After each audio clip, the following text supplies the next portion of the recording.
listening to AchtungMillwall, broadcasting from the beautiful South Birmingham. Accept no substitute. Hello, dear listeners. Welcome to another edition of AchtungMillwall. This one is being recorded in the heat, the afterglow, post-ecstasy of that 1-1 draw at West Bromwich Albion today. Joining me as a fellow internet streamer, Ryan Loftus. Ryan, how are you, mate? You can't be using my real name after that sentence. I'll have the police knocking around soon. We have the EFL Stasi on our case, won't we? The pair of us. West Brom 1, Millwall 1. I just posted performance of the season. Is that overcooking it for you, Ryan, after that? Not. It depends. I think it's a very different performance. It's an odd one with Millwall where we're in that kind of middle ranking. We'll have two types of performances. I think defensively, very solid. Yeah. Obviously, we didn't counter super well. We weren't super efficient in it, but I'm sure we'll get onto that later. But a very good result to come away with, and the sort of good Millwall feeling. You know, normally we'd get that feeling after a 1-0 win, but it does seem like a big result, especially I think after playing another one of the big sides in Fulham and being so comprehensively beaten. Yeah. Even if it was just 2-1, that 1-1 feels good. We were just saying off air, listeners, this didn't feel like a Fulham. I mean, it's a draw, of course, and I mean, it could have gone either way, really. I think the game was an open game, in all honesty. But West Brom came into the match kind of highly rated around the internet scene, and a lot of references to their Premier League, ex-Premier League status, and the fact they've retained the bones of that squad and how expensively assembled it is, and all the usual things that we have to contend with. But I thought they were good, but they weren't that good. They weren't a Fulham, in my opinion. They didn't look like the next level, playing a game that we couldn't have hoped to aspire to. I thought we matched them for large periods of the game, especially in that second half. Yeah, well, I think it was a really good, well-executed game plan. Yeah. West Brom are, I think, slightly different to likes of Fulham in that they're not with Valérien Ismaël. People would have seen him at Barnsley when they got to the playoffs last season. He's very much a heavy intensity, high pressing, knocking. Yeah, you can see that today. Direct. Yeah. So it's they're still finding their feet. Obviously, with he played at a smaller team or managed at a smaller team at Barnsley, where you can kind of play on the counter a bit more with getting a team to play on the front foot, which they've done all right so far. It's normally quite end to end, but the first 45 minutes, I mean, the whole first 45 minutes was just an exercise in shithousery, really. Just completely, we were just completely killing the game, not letting them flow, not really looking to score, to be honest, other than the poor back pass where Jed maybe could have finished, but I thought that was a harder chance than some of the other ones we had later. We really didn't let him get anything, and a brilliant penalty save to end the half from Bart. I mean, if that had gone in, I think it would have been very, very, very harsh for Millwall to go in 1-0 down. Yeah, I mean, it looked like in real time, I thought, well, that looked like a penalty. And I wonder whether it would be given. And lo and behold, it was kind of a left-sided move by West Brom. And I think it was their winger got clipped. I think maybe Murray might have caught him. And he's gone over and the referee's given the penalty. And as you say, I thought if we go in one behind, then that would have felt like an injustice because, yes, it was shithouse, as you rightly describe it. But, given the amount of, people were talking about us getting stuffed out of sight coming into this game, and I was kind of half expecting to see at least 2 or 3 goals, and we've got in with, we should have got in at 0-0, and then the penalty gets given, and the expectation is they're going to score, and you're going to come in behind as you might have expected on the way up to Birmingham, but. It was a fantastic Bart Bielkowski save. Actually, it was a well-struck penalty off to the left, I think, as the striker was hitting it, and he got across well to bat it away. And that was a real lift, wasn't it? At that moment. Yeah, definitely. I think going into the second half, it was an odd one actually. You say it was a lift, then we conceded within a couple of minutes to the second half. So we did. Yeah, it was a very big moment. Bart. I mean, the biggest save I think was that one later on in the second half where he just cut out the cross. Where if he'd have missed it, there would have been a tap in for. Yeah, they had an open goal. That was a fantastic save. I mean, we're so used to it. Obviously, penalties are a slightly different equation, but they do generally help lift a team, and you do start get the feeling that it's going to be your day when they happen. So it certainly lifted the mood in my front room when he batted that away. I can tell you that much, listeners. You're right. I mean, the first half was a strange one. It was probably the kind of away performance that I want to see from a Millwall side. It wasn't against better opponents or more highly rated opponents. It's a better way to put it. I mean, also, if you just look at the starting 11, I mean, obviously, the big surprise, Ryan, was the fact that Afobe is injured. I don't know. Must be like a meat grinder at Calmont Road, something goes on there that sends you walk in healthy and you come out on a stretcher. No Afobe, so hence the playing of Smith alongside our new signing Shea Ojo and Jed. Ojo had a quiet first half, but I thought he really showed some of his potential in that second half. Real pace. I really liked what I saw in the second period from him. Yeah, I did as well. I thought, obviously his first game, he hasn't had much obviously minutes or anything. Well, he's been looking for a club to go out on loan to. Yeah. So it's obviously going to take him a little bit of time to get up to speed. But I thought second half, I think it really shows the benefit of, it's a small difference, but playing that 5-2-3 rather than 5-3-2, having two wingers either side of a striker. I think if you've got two really fast wingers in Ojo and now Jed, I think it makes you much more dangerous on the counter attack. And as West Brom were pushing for that goal, we had a lot of chances where it looked like a counter was on, and we really lacked finishing touch. And I think that's what I tweeted about it during the game. There's that one golden chance that it ends up at the feet of Matt Smith, and he just completely messes it up. And that is the one thing where I think we really did miss Afobe today. If we had him, we really could have done some damage on the counter attack. I think with the three of those, which is an exciting prospect really going forward. Hopefully the injury isn't too serious. Rowett hasn't done his press conference yet as we're speaking, so I'm sure we'll find out after the game how long he's out for. But hopefully it's a short one and he'll be back in, because the three of them together, I think, would be quite exciting. I agree. I mean, I just made a note to myself. The potential Ojo, Afobe, Jed front line or front three, however you want to put it, is, as you say, rightly, genuinely exciting. I mean, Matt Smith will give you Matt Smith, and pace is not his strongest suit. He does bring that physical presence, which I think actually, up in its funny way, upset the West Brom defence. They didn't look solid. I mean, they looked good going forwards, and you can see the high press and how it would, on a different day, would have been better for them, and they had their chances across the 90 minutes. But they are not unbeatable, are they? That you can get at them, and we got at them today. And I think that's what really pleased me, because in a fairly drab season so far, first 5 games have been fairly so.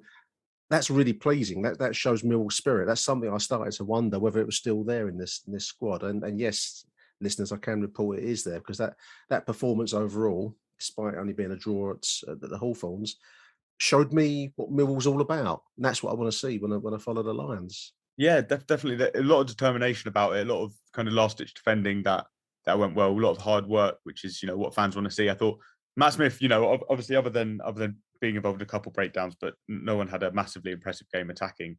He actually played pretty well, I thought. It's an interesting one. You say, he'll give you Matt Smith. For that first half, the role he's playing there is quite crucial, where he will win fouls and give away fouls around about the halfway in equal line. Measure, yeah. That just sucked the energy out of the game, and he is good for that. And I think maybe his presence is what put pressure on their defence. Obviously, they played those couple back passes a bit short. That I think Jed's one was a little bit harder chance, given the angle. But Ojo, I mean, really probably should have put his away in the second half.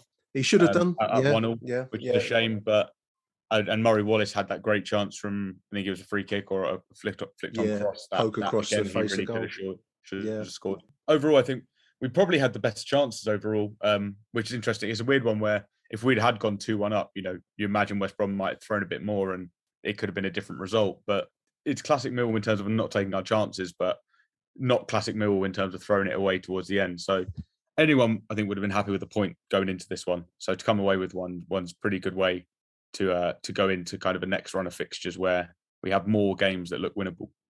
Yeah, I agree. I mean, just looking at the goal to concede, I thought it was a soft goal. I mean, having just come in off of that penalty save, I mean, to concede a goal within 2 minutes, 3 minutes maybe after the break, slack defending from a left-sided cross I've written down. It was, again, a free header inside the box. They had numbers forward, didn't they, West Brom? Yeah, it really reminded me of the, I think, first or second Aidan Flint one against Cardiff. And it's getting quite frustrating that those sort of goals are going in against us, where I think it was shortly after a corner. It's not straight from a corner, but they've still got bodies forward. He gets recycled out to Townsend, who puts in the cross, and I think he gets between Smith and Cooper, I think it is. and just a relatively simple header, kind of out of Bart's reach, nothing he can do about it. But No. exactly what was happening with against Cardiff, and with the height that we've got, it's such a sloppy goal to give away. And I worried when it went in that it would take the wind out of our sails, but we responded really well. I mean, straight on the front foot after that. Whereas, in the Cardiff game when we went 1-0 down, and in the Fulham game as well, when we went 1-0 down, we didn't react. So I think it's good that 2 games in a row now, obviously against Blackpool, we came back to get the win, and against a better side today in West Brom, we came back to get a draw and could have gone on to win. Those are the sorts of positive signs that we're starting to see. It's just about now making advantage of the pressure we have, or going in front, first off. Absolutely. I mean, that was 1-0 on 47, maybe 48 minutes. We, to get ourselves back in the game so soon was pleasing as well, Ryan. I mean, Ballard, he looks like a giant of a boy, this boy Ballard. I don't know, he must have been fed on shredded wheats and meat pies. I don't know what his family have fed him, but he looks like a real Millwall centre half of the old school. And I just loved his goal celebration. There was a crossing from I think it was from the right, Jed, wasn't it? Put the ball into the area, and he headed home from close, and he just went into the crowd, and I thought that was wonderful to see. Real connections. It feels nice to be able to feel that kind of vibe amongst the players. Yeah, definitely. I really like Ballard. I think he's probably been our best player this season so far. Probably other than Jed Wallace, who put the ball in for him. But from a defensive aspect, definitely he looks like a top level player for us. He's really good as well. Yeah. But he got his first Northern Ireland goal in the international break as well, and celebrated, similarly with that. So he really wears his heart on his sleeve, and to go in and score that goal, get the result and celebrate like that, jumping into the crowd is a really good thing to see, even if it is a lone player doing it. I think Jason Malumbi seemed to have a similar connection with the crowd. Yeah. With getting that up, and Millwall fans just love that. Even at the cost of a yellow for over celebration. Yeah, but that's what happens. That's what people like. It's early days yet, but hopefully, you don't know what his future will be with Arsenal. So if the season goes well, hopefully we can always keep him around. But we can definitely enjoy him for the season we've got him. He's going to be a big important player for us, I think. Agree, and that was great to see. And then, as you say, Ojo really should have scored. He was put through on the right side of the penalty area, and I think the rebound was put over by Scott Malone. I think he headed over, didn't he? As it came clear. Two chances. I think the Malone chance was much harder, but Ojo really should have buried that. I've said already, I really like the look of this boy, and it's great at last to see. I mean, we've had Jed who's got pace, but Ojo looks like he's got proper pace, and that's really pleasing to see in a Millwall shirt. I thought he did well today, although the first half probably was quieter than he might have wanted. I want to mention Keefton Beld as well, Ryan, because I thought he did well in midfield today. Yeah, he did. I think he's a good player, Keefton Beld. He's mature. I'm undecided on him. I think in good games he's good, and in bad games he's pretty bad. So he's one of those. But he does win the ball back repeatedly really well. He can miss tackles. I wasn't sure if it was him who gave away the penalty or Murray Wallace.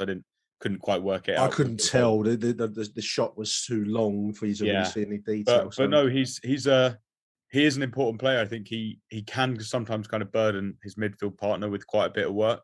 Yeah. But in a game like that, he's exactly who you'd want, who can kind of, he doesn't have to do anything fancy, just kind of win the ball back, get it forward. And he was actually better, I think, in the final third today, not necessarily creating chances or anything, but just, beating a man and kind of driving it forward a little bit just to take pressure off. So I thought he did well. And on Ojo as well, I think having that, he is obviously rusty. I think maybe in a bit of form or a few games behind him, he'd probably take that chance. But in a game like today, it's quite a hard one for a winger to come into, where it's going to be mainly a defensive job. You're not going to get the ball much. So he has to really be on it when he does get the ball. So in games where we have a bit more of the ball and he can show himself what he can do a bit more, hopefully he'll show something more. Absolutely. And there's a few melees in our penalty area towards the end of the game. On another day, one of those balls might have gone in there, but today they didn't. There's a late chance in the added time after the 90. West Brom shot wide, and we did well to get through that. And I think it's overall it's a good point. We all would have taken the point, as you've said already, Ryan, at the start of proceedings. But it feels like Possibly. I mean, we've got another hardish away game in the week at Swansea, but it feels like that was a turning point. Possibly. Uh, am I getting overexcited again? I tend to have a tendency to get overexcited, Ryan, don't I? Yeah, I don't think it's overexcited. I mean, I do like the fact that 6 games in, we have drawn 3 of them 1-1, so we're very much on track for a Gary Rowett Millwall season. But no, I don't think it's wrong to get overexcited. Maybe a bit far, but back on track is maybe where I'd put it. Where 6 points from 6 games. I mean, it's bang on where Millwall should be given our draw record. So Yeah. I think we are going into a decent run. Coventry, obviously the game after Swansea. People saying it should be a good home game to win. Coventry started quite well. Swansea is looking winnable, but winnable games are never necessarily Millwall's favourites. So that might be a game to decide whether or not it's a turning point, because we can always battle a point off of a better team. Normally, it's killing off smaller teams or teams who are performing worse that we sometimes struggle with. So if we can follow this up with 3 points midweek, if we can come out of this week with 5 or 7 points, then I think you can start to be optimistic again and start to kind of rethink about, okay, we are actually on for the playoffs potentially this season if we can find a bit of form. Obviously, injuries at the moment are not ideal. No. Phoebe, it'll be a really big shame if his injury is long. Obviously, the listener probably will know how long he's going to be out for when they hear this. We don't at the moment, but No. I'm hoping it's just a small knock. It's always a concerning one when they happen over the international break, because you don't hear anything, you don't see any injuries. So if it's a torn hamstring in training like Tyler Bury got last week for Hartlepool, and he's out for the season, it's a nightmare. So if he can come back in the side, I think if playing that exact team with a phobia in it, away to Swansea, we can definitely hit them on the break. There'll be a team that they'll still look to hold the ball quite well. So hopefully this is the start of a little bit of form. Good stuff. I feel a little bit more optimistic, dear listeners. Big thank you to Ryan for taking time out of his evening straight after the game. This is how raw we record, listeners. Big thank you, Ryan. Have a good evening too, mate. You too, Nick. Anytime. Achtung, Millwall. Welcome back after the break, dear listeners. Big thank you to Ryan for taking time out of his Saturday evening to speak to me earlier. And we are recording this very much hot and heavy straight after the game. So I've just taken the chance to put together 1 or 2 reactions from the internet for that fine, for me, a fine away point there, dear listeners. Gary Rowett speaking to Alex Grace of the South London Press, or London News Online, was frustrated with referee Andy Warmer's decision to award West Brom a penalty in the first half. Poor referee overall. I thought he was, in fact, the commentary today mentioned him blowing up on 1 or 2 occasions when, a better referee would have let the game flow. I think both sides would say that he was not a great referee. One thing that did stand out for me, which I didn't mention to Ryan, was West Brom, an attractive team and an unattractive style. Fulham impressed me in a way that West Brom didn't, dear listeners, and I can only put that down to a slight sense of Premier League X entitlement. They had that kind of falling over, clutching their face, surrounding the referee. There was a yellow card in the first half, which was basically given because the referee lacked spine and had 2 or 3 West Brom players surrounding him, calling for a yellow card.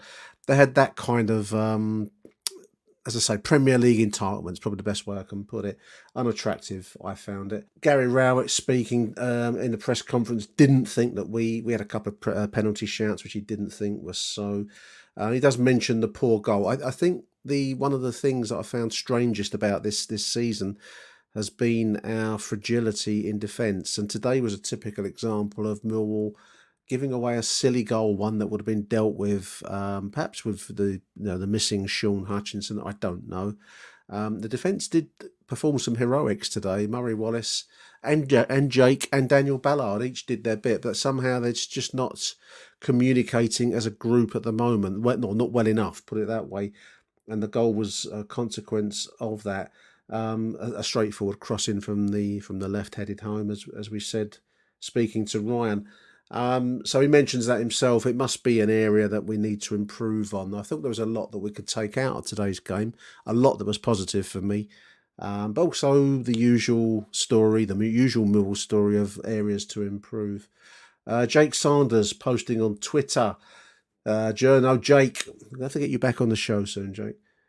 Great point for Millwall, he says. Brilliant header by Ballard, but one of those Wallace or Ojo chances of the second half must go in, says Jake. I've got to agree, Jake. We had some good chances to score in the second half. 4 points from the last two, isn't it? With something to build on, he says. Outstanding reaction from Bart for the penalty. Jack Clark, also on Twitter, says a decent result against a team that will no doubt be right up there at the end of the season. I think they will. I think they're topping the table after that point today, dear listeners. We should have done better with the chances that we had, but they could easily have had a couple extra too. Ojo started slowly but grew into it on to Swansea, says Jack Clark. There's a great photo of Dan Ballard celebrating just after he scored a goal on the official club Twitter feed. What a week this man's having, they're saying, and there's a great photo of him peeling away to jump into the crowd, which would earn him a yellow, as we've said already. But Jesus, you've got to give the boy his chance. Joy is written across his face. Paul Llewellyn, big shout out to Paul Llewellyn. Proper away day because QPR doesn't count, says Paul. Got a great photo of the Hawthorns. Funny ground. I've never liked the Hawthorns.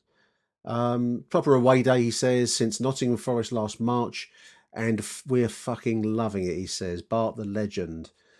Big shout out to Paul Llewellyn for that photo. Robert Edge, in reply to my post about performance of the season, I still stand by that. I think that was a real stirring Millwall showing today, dear listeners, and I know we didn't win, and you'll always get someone coming back to you saying, well, how can it be that if we didn't win it?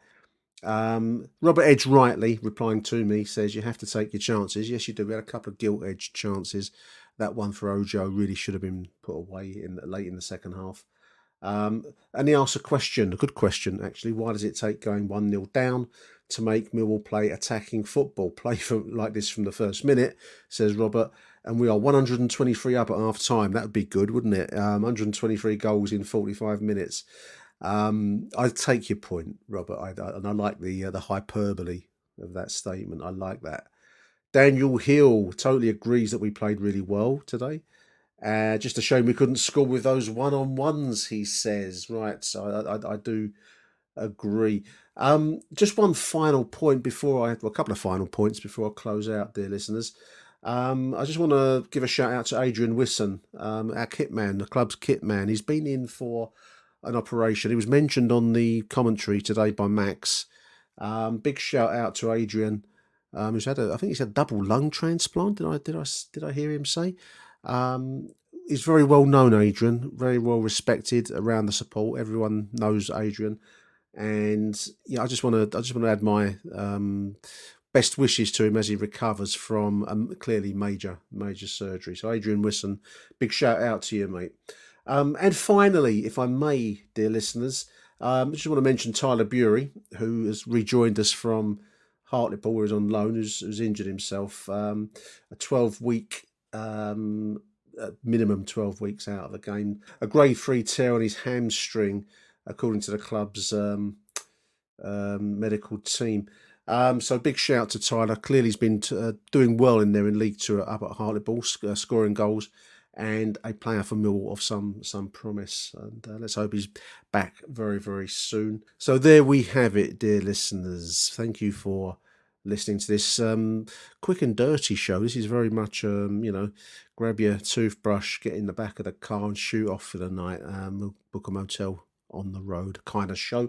Going to try and put another one of a similar ilk together midweek after the Swansea game.